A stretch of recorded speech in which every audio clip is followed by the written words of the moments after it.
بسم الله الرحمن الرحيم. السلام عليكم ورحمة الله وبركاته. محمد معكم، بحييكم فيديو جديد بداية العلاقة الاقتصادية. طيب ان شاء الله النهاردة احنا هنتكلم عن موضوع بنتكلم فيه كتير، هو كريدت ريبير. طبعا انا عارف ان في لغط كتير حصل عن الموضوع، وكريدت ويقول لك كريدت، انت بتتكلم عن كريدت حرام وبتدخل الناس في الديون.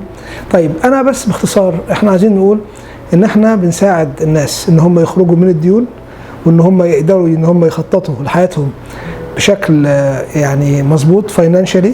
تمام، يعني بنحاول ان احنا يعني نساعدك ان انت تخطط حياتك. عندك ديون على الكريدت كارد، تمام، بنساعدك ان انت تتخلص منها.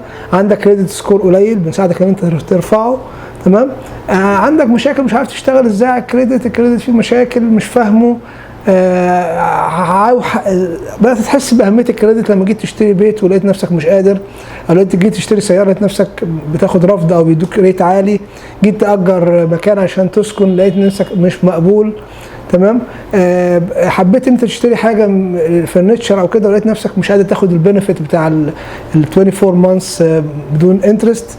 كل ده احنا بنقدر نساعدك فيه، كل ده احنا بنقدر نساعدك فيه في البرنامج بتاعنا، برنامج الكريدت ريبير. تمام، بتبعت لنا معلوماتك، بنقدر نطلع الكيس بتاعتك، يعني بنعمل اناليسيس او تحليل لكل حاجتك اللي على الكريدت ريبورت بتاعك، وبناء عليه بنحط لك خطه ازاي ان انت تساعدك في التخلص من الديون، خطه ازاي تساعدك على رفع السكور بتاعك.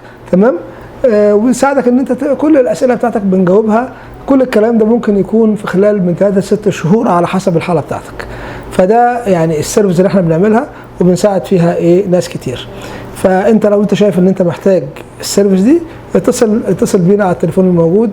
بتاخد مننا ادفايس في الاول بيكون فري، وبعد كده بنقول لك على البرنامج بالتفصيل وعلى تكلفته عشان تقدر ان انت لو حابب تشترك معانا تشترك. انا بشكركم، والسلام عليكم ورحمه الله وبركاته.